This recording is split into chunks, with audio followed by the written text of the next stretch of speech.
Bonjour à tous. Aujourd'hui, nous allons vous parler d'une opportunité souvent méconnue du grand public, qui sont les produits structurés.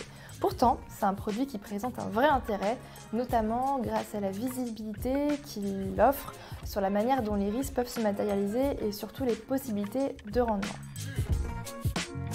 Il s'agit en fait d'un instrument financier qui va être émis par un établissement financier, par exemple une banque, qui va combiner lui-même plusieurs produits financiers. On va ainsi retrouver une composante obligataire qui va servir à garantir le capital investi à l'échéance, un actif sous-jacent qui va être par exemple un indice, une action, une obligation, et enfin un produit dérivé qui va chercher à prendre de risques et donc générer des coupons, et ça va être par exemple une option. En fait, c'est vraiment l'évolution du cours du sous-jacent qui va déterminer la performance du produit.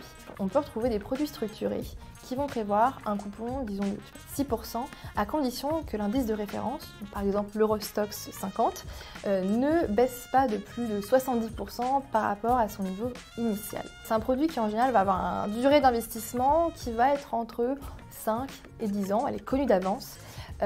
Et va prévoir une valeur de remboursement à l'échéance qui va être calculée selon une formule préalable. Par exemple, vous, en tant qu'investisseur, vous êtes convaincu que les actions de l'entreprise vont prendre de la valeur. Néanmoins, pas fou, vous souhaitez vous protéger contre une éventuelle baisse.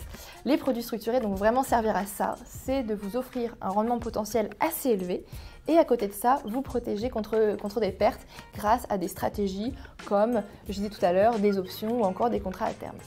Maintenant, intéressons-nous aux garanties. Les produits structurés vont assez varier et vont offrir différentes formes de protection du capital.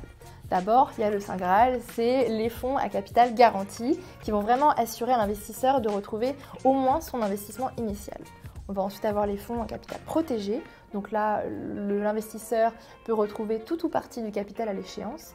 Et enfin, on va avoir les fonds à capital non protégé où la garantie va être assez limitée parce qu'on va avoir une certaine protection du capital à condition que l'indice de référence n'ait pas perdu plus d'un certain pourcentage. Il est toutefois vraiment très important de garder à l'esprit que c'est un produit dont la liquidité est très limitée. Ça veut dire que ça peut être très compliqué de le revendre. C'est pour ça qu'on recommande de garder le produit jusqu'à son échéance. Premièrement, parce que vous connaissez, comme je disais, à l'avance toutes les caractéristiques du produit. À côté de ça, il offre une véritable diversification par rapport aux produits financiers classiques comme les actions, ETF, obligations, qui vont être sur des marchés beaucoup plus volatiles. Troisièmement, on va avoir un cadre de risque qui est vraiment maîtrisé avec des seuils de protection donc de votre capital, mais aussi de votre rendement en cas de forte fluctuation des marchés. Quatrièmement, et ça c'est un bel avantage, il permet surtout d'offrir des rendements plus élevés que la plupart des produits financiers classiques. Enfin, les produits structurés sont accessibles via différents supports comme l'assurance vie, le PER et qui vous permettent de profiter de leur fiscalité avantageuse.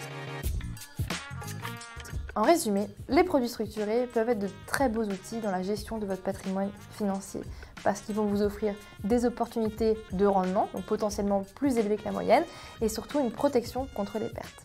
Si vous voulez en savoir plus sur les produits structurés et comment les intégrer au mieux dans votre portefeuille financier, n'hésitez pas à contacter MoneyOne dès aujourd'hui. Merci beaucoup de m'avoir suivi et à bientôt pour de nouvelles recommandations financières.